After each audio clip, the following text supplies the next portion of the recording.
morning students. I hope you all are safe and healthy at home. So students, today we have start with the new exercise of chapter that is chapter 6 algebraic expression, and exercise is 6.1. So the first question of this exercise is observe the following pattern made of the line segments and answer the following questions. आपने क्या करना है, हमें first question में बोला गया है कि हमें जो ये पैटर्न दिया हुआ है इस पैटर्न को हमने ध्यान से देखना है, ऑब्जर्व करना है और इसमें जितने लाइन सेगमेंट दिए हुए हैं उसे काउंट करके हमें जो कुछ क्वेश्चंस दिए हुए हैं उनके हमने आंसर्स बताने हैं। जैसे फर्स्ट हमारा जैसे लाइन सेगमेंट क्या होता है कि जिसकी कोई पर्टिकुलर लेंथ होती है, जिसके दो एंड पॉइंट्स होते हैं, वो क्या होता है लाइन सेगमेंट। तो अब हमने इसके क्या करने, लाइन सेगमेंट हमने सारे इसे काउंट करने हैं। तो जैसे फर्स्ट क्वेश्चन है what is the number of line segment use to make one shape. एक शेप बनाने के लिए, वन शेप कौन सी है, ये वाली, एक शेप बनाने के लिए हमें कितने लाइन सेगमेंट की जरूरत है। तो लाइन सेगमेंट हमने काउंट करने हैं। तो वन बॉक्स है ये, मतलब शेप कौन सी है, ये स्क्वायर शेप आ गई, ठीक है। तो इसके हमने अभी बॉक्सेस काउंट करने कितने आगे, सॉरी इसके लाइन सेगमेंट काउंट करने कितने आगे, 1 2 3 एंड 4। मीन्स वन शेप बनाने के लिए, एक शेप बनाने के लिए कितने लाइन सेगमेंट चाहिए, 4 लाइन सेगमेंट चाहिए। तो इसका आंसर सिंपली आ गया कि कितने चाहिए हमें लाइन सेगमेंट, 4 चाहिए। तो सेकंड है what is the number of line segment use to make X such shapes. अगर हमें बोला गया कि अगर वन शेप बनाई है तो हमें 4 लाइन सेगमेंट चाहिए। अगर हमने 2 शेप बनाई है तो हमें कितने लाइन सेगमेंट चाहिए, 7। अगर हमने 2 शेप बनाई है तो कितने लाइन सेगमेंट चाहिए, 7। अगर हमने 3 शेप्स बनाई हैं तो कितने लाइन सेगमेंट चाहिए, 10। मीन्स आपने काउंट करना है। जैसे मैंने 2 शेप्स बनाई, 2 बॉक्सेस बनाए हैं, तो इसमें कितने लाइन सेगमेंट आ गए, 1 2 3 4 तो 1 बॉक्स के आगे। अब 5 6 एंड 7, अब क्या आगे, 7 आगे। तो 2 शेप्स बनाने के लिए 7 आगे। तो 3 शेप्स बनाने के लिए कितने आगे, 10 आगे। तो 4 शेप्स बनाने के लिए कितने आगे, 13। और वैसे ही जैसे यहाँ पे 4 शेप्स बनाने के लिए बोला गया है, अगर उन्होंने बोला कि हमने क्या बनाने, एक्स लाइन सेगमेंट बनाने। एक्स मीन्स कुछ भी, जैसे हमने बोला था ना कि अप टू सो ऑन, मतलब इसके जैसे ही हमने कितने सारे और बनाने हैं। एक्स हमें कोई भी वेरिएबल है, मतलब अगर हमने एक्स बॉक्सेस बनाने हैं, एक्स शेप बनानी, तो हमें कितने लाइन सेगमेंट चाहिए। तो हमने इस पैटर्न को देखते जाना है। हमें यहाँ से पता चल रहा है अगर हम 1 शेप बना रहे हैं तो 4 लाइन सेगमेंट यूज हो रहे हैं, अगर 2 शेप्स बना रहे हैं तो 7 यूज हो रहे हैं। मीन्स 4 के डबल का 1 लेस हो रहा है, ठीक है। मीन्स क्या हो रहा है कि एक तो फुल बॉक्स बन रहा है, 4 लाइन सेगमेंट आ रहे हैं और उसके बाद 3 आ रहे हैं, ठीक है। तो यहाँ पे भी एक 4 लाइन सेगमेंट आ रहे हैं, उसके बाद यहाँ पे भी 3 रिपीट हो रहे हैं, यहाँ पे भी 3 रिपीट हो रहे हैं। तो कितने हो गए, 10 हो गए। तो अगर हम x ले रहे हैं तो हमारा क्या पैटर्न का क्या फॉर्मूला बनेगा, 3x plus 1। 3x plus 1 means अगर हम x शेप बनाएंगे तो हमारे पास जो लाइन सेगमेंट आएंगे वो इतने आएंगे, ठीक है। अगर हम x में 1, मतलब जो भी हम शेप्स पुट कर दे, क्योंकि हमें x शेप दी हुई है ना, x क्या दी हुई, हमें लाइन सेगमेंट नहीं दिया, हमें शेप दी हुई है। तो हम यहाँ पे अगर 1 पुट कर दे, मीन्स अगर हम 3x प्लस 1 में, अगर हमने फर्स्ट शेप में देखना है कितने लाइन सेगमेंट है, तो अगर हम यहाँ पे 1 पुट कर दे, 3x की जगह पे 1 आ गया प्लस 1, तो क्या आ गया, 3 1 3 plus 1 is equal to 4। Means ये प्रॉपर्टी फॉलो हो रही है। यहाँ पे भी 4 आया और हमने काउंट करके बताया था वो भी 4 आया। तो उसके बाद क्या, find the number of line segments used to make 9 such shapes. अब हमें बोला गया है कि हमने क्या फाइंड करना है, लाइन सेगमेंट फाइंड करना है। कितनी शेप्स का, 9 शेप्स का। मतलब हमें क्या है, एक्स की वैल्यू कितनी गिवन है, हमें 9 गिवन है। तो हम वही करेंगे, 3x प्लस 1, इसकी जगह पे हम क्या कर देंगे, x की वैल्यू 9 पुट कर देंगे, जैसे हमने यहाँ पे किया हुआ है। हमने क्या कर दिया, x की जगह पे 9 पुट कर दिया, ठीक। तो हमने इसे सॉल्व किया, 3 9 से 27, 27 प्लस 1 इज 28। अब ऐसे ही जो डी क्वेश्चन है वो देखिए, how many shapes will be formed using 100 line segment. अब एक चीज का ध्यान रखिए, यहाँ पे हमें बोला गया था कि लाइन सेगमेंट फाइंड करने हैं। यहाँ पे हमें 100 लाइन सेगमेंट दिया हुआ है और हमें पूछा गया कि शेप्स बताओ। बिल्कुल ये ऑपोजिट है सी पार्ट से। हमें क्या दिया हुआ है, लाइन सेगमेंट हमें गिवन है बट हमें शेप्स गिवन नहीं है, मतलब हमें एक्स की वैल्यू फाइंड करनी है। तो हम क्या करेंगे, हमें पता है कि ये फॉर्मूला क्या हमें बताता है, लाइन सेगमेंट बताता है, और लाइन सेगमेंट हमें गिवन है। तो हम क्या करेंगे, इसे इज इक्वल टू में रख देंगे, इक्वल में रख दिया। अब हम क्या करेंगे, हमें x निकालना है तो हम 3x को इधर ही रहने देंगे, ये प्लस में है 1 और ऑपोजिट जाके क्या आ जाएगा -1, मतलब इसका साइन क्या आ जाएगा, चेंज हो जाएगा इज इक्वल टू के ऑपोजिट साइड जाके। तो 100 - 1 कितना आ गया 99, और ये x हमने x की वैल्यू फाइंड करनी है तो 3 क्या था, मल्टीप्लाई में था, तो मल्टीप्लाई में था तो इज इक्वल टू के ऑपोजिट साइड जाके क्या आ जाएगा, ये डिवाइड में चला जाएगा। तो ये क्या आ गया, डिवाइड में आ गया 3, ठीक। तो अब क्या आ गया, अब कट हो रहा है इजिली, 3 3 is 9, 3 3 is 9, तो x की वैल्यू क्या आ गया 33। अब ऐसे ही हमें जो सेकंड क्वेश्चन दिया हुआ है, classify into monomial, binomial and trinomial. मैंने आपको इंट्रोडक्शन में ही बताया था कि मोनो का मीन्स 1, बाई का मीन्स 2, ट्राई का मीन्स 3। अब हमने यही देखना है, अब हमने टर्म्स काउंट करनी है। जैसे कितनी टर्म्स आ गई, ये 1 2 एंड 3, तो 3 टर्म्स किस में आ रही है, ट्राई में। तो ये कौन सी इक्वेशन है, तो ये इक्वेशन आ गई, दिस इज ट्राइनोमियल इक्वेशन। अब हम ऐसे सेकंड देख रहे हैं, सेकंड में कितनी कितनी टर्म्स आ रही हैं, 1 एंड 2, तो 2 किस में आ रही है, बाई में। बाई में कितने आ रही है, 2, तो क्या आ गई, दिस इज बाइनोमियल एक्सप्रेशन। ऐसे ही थर्ड क्या है, कितनी टर्म्स आ रही इसमें, 1 2 एंड 3, तो 3 किस में आती है, ट्राई में, ट्राइनोमियल। अब डी पार्ट में क्या आ रही, एक ही इक्वेशन आ रही 1, तो 1 किस में आता है, मोनोमियल एक्सप्रेशन। ऐसे ही हमें थर्ड पार्ट दिया हुआ है, identify the terms which contains x and find the coefficient of x। हमें पहले क्या बताना है, वो वाली टर्म्स बतानी है जिसमें x आ रहा है, ओनली x आ रहा है, वो टर्म्स बतानी है। और उसके बाद क्या बताना है, कोफिशिएंट बताना है x का। तो हमने क्या करना है, जैसे फर्स्ट इक्वेशन क्या थी, x² plus 2xy minus 3x4। अब हमने इक्वेशन लिख दी। उन्होंने फर्स्टली क्या बोला कि वो टर्म्स नहीं बतानी है जिसमें x आ रहा है, टर्म्स विच कंटेन x। तो हम यहाँ पे देख रहे हैं, आप ये मत सोचना कि यहाँ पे x आ रहा है तो ये भी काउंट होगी, नो, यहाँ पे क्या आ रहा है, x², बट हमें क्या बोला गया, ओनली x बोला गया। तो हमने सिर्फ सिंगल x वाली टर्म देखने, तो ये x² है, नहीं आएगी ये भी। इसमें x आ रहा है, यस, ये वाली टर्म आएगी। इसमें क्या आ गया, x⁴, तो ये भी टर्म नहीं आएगी। तो कौन सी टर्म में x आ रहा है, किस में कंटेन हो रहा है, किस टर्म में, 2xy में। अब हमें बताना है कोफिशिएंट ऑफ x। तो अब कोफिशिएंट ऑफ x क्या आ जाएगा, इसमें से पता चल रहा है। हमने क्या देखना है, x के साथ वाली टर्म्स। तो x के साथ वाली टर्म कौन सी आ गई, 2 एंड y। ऐसे ही सेकंड क्वेश्चन है, यहाँ पे है 2x² plus 5xy plus 7y। अब हमने बताना है टर्म्स विच कंटेन x। तो किस में x आ रहा है, यहाँ पे x² आ रहा है तो ये तो टर्म नहीं है। यहाँ पे ओनली x आ रहा है तो ये भी ठीक है। यहाँ पे तो x ही नहीं आ रहा तो ये भी नहीं है। तो कौन सी टर्म आ गई जिसमें x कंटेन हो रहा है, 5xy, हाँ सॉरी ठीक है 5xy, ठीक। तो अब कोफिशिएंट ऑफ x क्या आ रहा है, सिर्फ x को छोड़ दे रहा है। कोफिशिएंट मीन्स x के साथ वाली टर्म। तो x के साथ वाली कौन सी टर्म आ रही है, एक तो 5 आ रहा है और क्या आ रहा है, y। तो coefficient of x is 5y। अब थर्ड देखिए, 5xy minus 2x plus 5y³। अब किसमें ओनली x आ रहा है, इसमें भी आ रहा है, 5xy में भी ओनली x आ रहा है तो ये भी है। ये 2x में भी आ रहा है तो ये भी है, इसमें x नहीं आ रहा तो ये वाली टर्म नहीं है।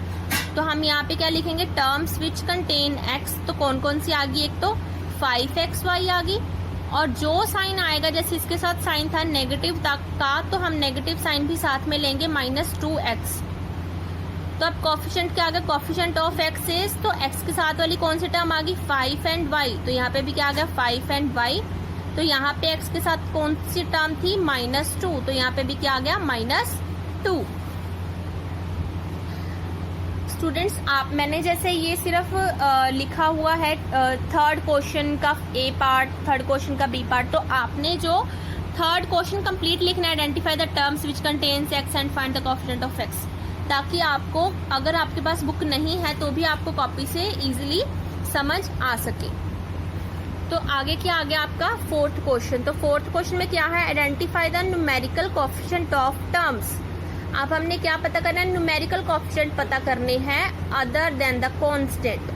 तो मैंने कांस्टेंट टर्म कौन सी बताई थी, कांस्टेंट टर्म कौन सी होती है जिसकी वैल्यू चेंज नहीं होती। जैसे मैं बोलूं 2, तो 2 की वैल्यू यहाँ पे भी 2 है, अगर मैं ये सम कहीं पे और जाके सॉल्व करूँ या किसी और सम में अगर 2 आ जाए तो वो भी वैल्यू क्या रहेगी 2 ही रहेगी। तो कांस्टेंट टर्म कौन सी होती है जिसकी वैल्यू फिक्स होती है, वो चेंज नहीं होती। तो हमने न्यूमेरिकल कोफिशिएंट बताने हैं इन द फॉलोइंग एक्सप्रेशन। तो फर्स्ट क्या आ गया हमारा 2 - 3x²। तो इसमें क्या आ गया 2 - 3x² आ गया। अब इसमें numerical coefficient other than constant, numerical coefficient भी बताना है। न्यूमेरिकल कोफिशिएंट कौन सा आ गया, यहाँ पे न्यूमेरिकल कोफिशिएंट 2 भी आ रहा है और 3 भी आ रहा है, ठीक है। बट उन्होंने क्या बोला, अदर देन कांस्टेंट। तो अदर देन कांस्टेंट मीन्स जो 2 है वो अकेला है, इसके साथ कोई भी वेरिएबल नहीं है। तो 2 क्या आ गया, कांस्टेंट टर्म आ गई है। तो हमें बोला गया कि कांस्टेंट टर्म हमने नहीं लेनी, तो हम 2 को नहीं लेंगे। तो बचा क्या, ओनली 3। तो 3 के साथ नेगेटिव साइन है तो हम क्या लेंगे -3। ऐसे यहाँ पे देखिए -a² b + 7pq। अब न्यूमेरिकल वैल्यू क्या आ गई इसकी, अगर किसी भी वेरिएबल के साथ कुछ नहीं है तो वहां पे 1 होता ही है। जैसे हम कोई भी चीज फ्रैक्शंस निकालते, फैक्टर्स निकालते हैं, तो हम लास्ट में क्या करते हैं 1 आ जाता है कि 1 को हम 2 से मल्टीप्लाई करें या 1 को हम 3 से मल्टीप्लाई करेंगे तो वो नंबर इटसेल्फ आ जाता है, वही वाला नंबर रिपीट होता है। तो अगर हम इसे 1 से मल्टीप्लाई करें, अगर हम 1 × a² एंड b², तो इसे मल्टीप्लाई करूंगी तो ये नंबर इटसेल्फ आ जाएगा ना, a² एंड b, ठीक। तो इसका क्या आ गया, अगर किसी वेरिएबल के साथ कुछ नहीं होता तो वहां पे क्या होता है, ऑलवेज 1 आता ही आता है। तो न्यूमेरिकल कोफिशिएंट कौन सा आ गया, एक तो आ गया -1 ये वाला, और दूसरा कौन सा आ गया 7। अब यहाँ पे तो सिंपल ही है 3.14 t² है, तो इसका न्यूमेरिकल कोफिशिएंट तो पता ही है कि यही वाला आएगा 3.14, क्योंकि चाहे डेसिमल्स में है टर्म्स पर वो भी क्या है कोफिशिएंट में आती हैं। तो फिफ्थ क्वेश्चन हमारा नेक्स्ट आ गया, state whether the given pairs terms is like और अनलाइक। तो हमें बताना है कि जो पेयर टर्म्स है वो लाइक या अनलाइक है। तो यहाँ पे पता चल रहा है हमें, जैसे फर्स्ट हमें क्वेश्चन गिवन है 1,41। तो लाइक टर्म्स की डेफिनेशन क्या होती है, जिसमें कि वेरिएबल और उसकी पावर बिल्कुल सेम हो, ठीक। तो इसमें ना तो वेरिएबल है ना तो इनकी पावर है, मतलब वेरिएबल कुछ भी हो सकता है, यहाँ पे x भी हो सकता है, x⁻0 भी हो सकता है, यहाँ पे y⁻0 भी हो सकता है। तो दोनों का मतलब कुछ नहीं यहाँ पे वेरिएबल, तो क्या आ गई, दोनों टर्म्स सेम आ गई। तो बोथ आर विदाउट वेरिएबल, तो दोनों क्या विदाउट वेरिएबल है, तो ये क्या आ गई, लाइक टर्म्स आ गई। अब सेकंड देखिए -7x, -2/11x। तो हमने क्या देखना है, सेम वेरिएबल, तो दोनों के वेरिएबल क्या, इसके भी x है वेरिएबल, इसका भी x है, सेम वेरिएबल, ये प्रॉपर्टी सेटिस्फाई होती है। अब हमने देखनी पावर्स, वेरिएबल की पावर्स, यहाँ पे भी इसकी पावर 1 है, यहाँ पे भी इसकी पावर क्या है 1 है, तो दोनों की पावर्स भी सेम है। तो क्या आ जाएगा, same variable and power so like term. तो क्या है, ये लाइक टर्म है। अब सी पार्ट देखिए -19x एंड -19y। यहाँ पे आपने ये नहीं देखना कि -19 और यहाँ पे भी -19 है तो ये लाइक टर्म होएगी, नो। हमने क्या देखना है, वेरिएबल देखना है। तो इसका वेरिएबल है x और इसका वेरिएबल है y, तो डिफरेंट वेरिएबल्स, तो इनके वेरिएबल्स क्या है, डिफरेंट। तो ये क्या आ गई, अनलाइक टर्म्स। तो डी पार्ट भी ऐसे ही जैसे x Z 12xz and 12xz square. तो इसमें क्या आ गई, इसमें भी एक्स जेड है वेरिएबल, इसमें भी एक्स जेड है, तो फर्स्ट प्रॉपर्टी सेटिस्फाई होगी, सेम वेरिएबल। बट हमने क्या देखना है, पावर भी सेम होने चाहिए। इसमें एक्स की पावर 1 है, जेड की पावर भी 1 है। यहाँ पे एक्स की पावर 1 है, जेड की पावर क्या है 2 आ रही है, तो यहाँ पे आके ये गड़बड़ होगी। तो मतलब बट डिफरेंट पावर, तो इनकी पावर्स क्या है, डिफरेंट है, तो ये प्रॉपर्टी सेटिस्फाई नहीं हो रही। अगर एक भी प्रॉपर्टी सेटिस्फाई नहीं होगी तो वो क्या आ जाएगी, अनलाइक टर्म। तो ये क्या आ गई, so the terms are unlike. अब ऐसे ही हमारा जो 6th क्वेश्चन है उसमें क्या है, find the factors of y in the following expression. हमने क्या करना है, y फैक्टर्स फाइंड करने हैं, ठीक है, और y के फैक्टर्स फाइंड करने हैं। हमें स्पेशली इस वेरिएबल के फैक्टर्स फाइंड करने हैं। तो जैसे यहाँ पे फर्स्ट क्वेश्चन गिवन है z² माइनस 3xyz माइनस 7। तो पहले सबके फैक्टर्स बना लो, मेक फैक्टर्स ऑफ टर्म्स। हमने सबके अलग अलग फैक्टर्स बना लिए, जैसे z² is equal to, square है मतलब 2 है, तो z को 2 टाइम्स मल्टीप्लाई किया गया, z मल्टीप्लाई z। तो सेकंड क्या आ गया, माइनस 3xyz। तो इसको भी हमने इसके फैक्टर्स बना लिए, क्या आ गया -3, फिर मल्टीप्लाई, फिर क्या है x, फिर मल्टीप्लाई, फिर क्या है y, फिर मल्टीप्लाई, फिर क्या है z। तो ये फैक्टर्स बन गए इसके। अब -7, तो -7 इसका ये है भी प्राइम नंबर है, तो इसके आगे ब्रेक भी नहीं हो सकता, तो ये क्या रह गया -7। तो अब हमने क्या देखना है, फैक्टर्स ऑफ y। यहाँ पे y नहीं आ रहा, यहाँ पे y आ रहा है, हाँ जी आ रहा है। तो y के फैक्टर्स कौन से आ गए हैं, -3x and z, -3x and z। तो यहाँ पे भी y नहीं आ रहा, तो ये भी नहीं आएगा। तो आपके लिए जो फैक्टर्स फाइंड करने का इजी वे यही है, आपने सारी टर्म्स के पहले अलग अलग फैक्टर्स बना लेने हैं, ठीक है। यहाँ पे हमने अलग अलग फैक्टर्स बना लिए। अब हमें बोला गया y के फैक्टर्स, तो y इसमें तो आ नहीं रहा, इसमें भी नहीं आ रहा, अब इसमें y आ रहा है, तो हम क्या करेंगे, y को छोड़ के इसके साथ वाले फैक्टर्स कौन से आ गए, 5x², तो वो आ गया। अब हमारा जो एक्सरसाइज का लास्ट क्वेश्चन, सॉरी नहीं, 7th question, express the following as powers of variables. अब हमें क्या दिया है, हमें अलग अलग फैक्टर्स में दी हुई है टर्म्स, हमें बोला गया है कि पावर्स में इसे बताओ कि पावर्स में कितनी आई है। तो जैसे हमारा फर्स्ट क्वेश्चन क्या आ गया, -4 multiply -4 multiply -4 multiply p multiply p multiply q। अब हमें पता है कि 4 को हम इसका और फैक्टराइजेशन कर सकते हैं, तो 4 की फैक्टराइजेशन कर दी, 2 मल्टीप्लाई 2 इसकी भी कर दी और इसकी भी कर दी। अब न्यूमेरिकल टर्म्स अलग कर लेनी है और वेरिएबल्स वाली टर्म्स अलग कर लेनी है। तो हमने न्यूमेरिकल टर्म्स अलग कर ली, वेरिएबल p को अलग कर दिया और q को अलग कर दिया ब्रैकेट में। अब हमने इसको अलग अलग फैक्टराइजेशन करनी है। अब 2 रेस्ट पर कितने आ रहे हैं, मतलब 2 कितने टाइम्स मल्टीप्लाई हो रहे हैं आपस में, 1 2 3 4 5 एंड 6। तो ये भी क्या है, नेगेटिव नेगेटिव पॉजिटिव, पॉजिटिव और नेगेटिव, क्या आ गया, पॉजिटिव और नेगेटिव क्या आता है, नेगेटिव। तो टर्म क्या आएगी, -2 रेस्ट पर कितने 2 थे, 6, तो -2 रेस्ट पर 6। और उसके बाद p कितने थे, p रेस्ट पर ये भी 1 और ये भी 1, कितने आ गए 1 एंड 2, तो ये क्या आ गया p रेस्ट पर 2। q क्या था, 1 नहीं था, ओनली 1, तो q क्या आया 1, तो ये हमारा क्या है आंसर। ऐसे ही नेक्स्ट देखिए, नेक्स्ट में क्या है, 7 multiply 7 multiply 7 multiply a multiply a multiply a multiply b multiply b multiply b।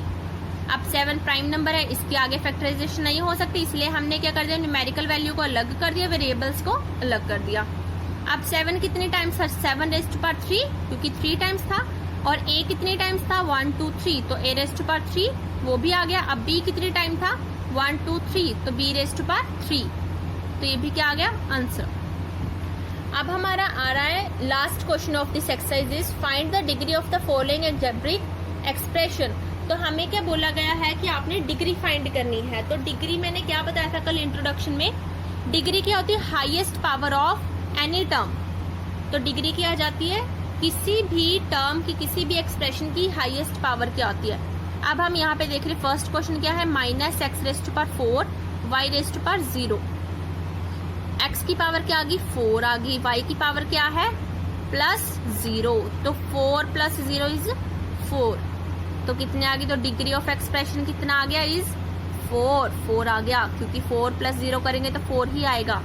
अब यहाँ पे डिग्री ऑफ एक्सप्रेशन क्या आएगा, यहाँ पे कितनी वैल्यू है, एक्स की वैल्यू की, एक्स की पावर कितनी है 1, तो वाई की पावर कितनी है 2 और जेड की पावर कितनी है 2, मतलब इसकी हाईएस्ट पावर कितनी जा रही है, सिर्फ 2 ही जा रही है। और आपने ये भी चीज का ध्यान रखना है कि ये दोनों मल्टीप्लिकेशन में थे, इसलिए मैंने इसे प्लस किया है। अगर किसी और ऑपरेशन में हो, प्लस में, माइनस में, डिवाइड में, तब आपने प्लस नहीं करना बिल्कुल भी। तो मैंने भी यहाँ पे प्लस नहीं किया। यहाँ पे इसकी इस टर्म की वैल्यू मैं लग निकाल रही हूँ, 1 आ गई, इस टर्म की वैल्यू कितनी आ गई 2 और इस टर्म की पावर 2। तो तीनों में से हाईएस्ट कौन सी है, और दोनों सेम है, 2 आ रही है, तो डिग्री ऑफ एक्सप्रेशन क्या आ गया 2। ऐसी जो है इसका थर्ड पार्ट से आपको समझ आएगा। तो थर्ड पार्ट क्या है, 2x रेस्ट पर 5 y रेस्ट पर 4 प्लस x रेस्ट पर 5 5 रेस्ट पर 7 माइनस x रेस्ट पर 4y। तो अब हमने क्या करना है, ये इस टर्म का, इस टर्म का और इस टर्म का, तीनों अलग अलग टर्म्स का हमने क्या करना है, डिग्री निकालनी है, मीन्स इसकी हमने क्या पावर्स निकालनी है। तो पहले हमने इस टर्म की पावर निकाली, तो कितनी आ गई, x रेस्ट पर 5 लिख दिया, तो y रेस्ट पर 4, दोनों मल्टीप्लाई में थे तो हमने क्या कर दिया, ऐड कर दिया, तो 5 + 4 = 9। अब इसमें क्या आ गया, x रेस्ट पर 5 और y रेस्ट पर 7, तो 5 + 7 कितना आ गया 12। अब थर्ड में देखिए x रेस्ट पर 4 और y, तो 4 + 1, क्योंकि y के ऊपर कुछ नहीं, कोई पावर नहीं, तो किसी के ऊपर कोई पावर नहीं होती, तो 1 ऑलवेज होती ही है। तो तो 4 + 1 कितना आ गया 5। तो इन तीनों में से हाईएस्ट पावर किसकी है 12। तो मैंने डेफिनेशन डिग्री की है कि हाईएस्ट पावर हमने देखनी है, तो हाईएस्ट पावर 12 आ गई। तो पूरे एक्सप्रेशन की डिग्री कितनी आई, degree of expression is 12। So students, I hope you all will understand. अगर आपको किसी को भी कुछ क्वारी है या कुछ प्रॉब्लम आ रही है, तो आप स्कूल वाले नंबर पे कांटेक्ट कर सकते हैं। Thank you.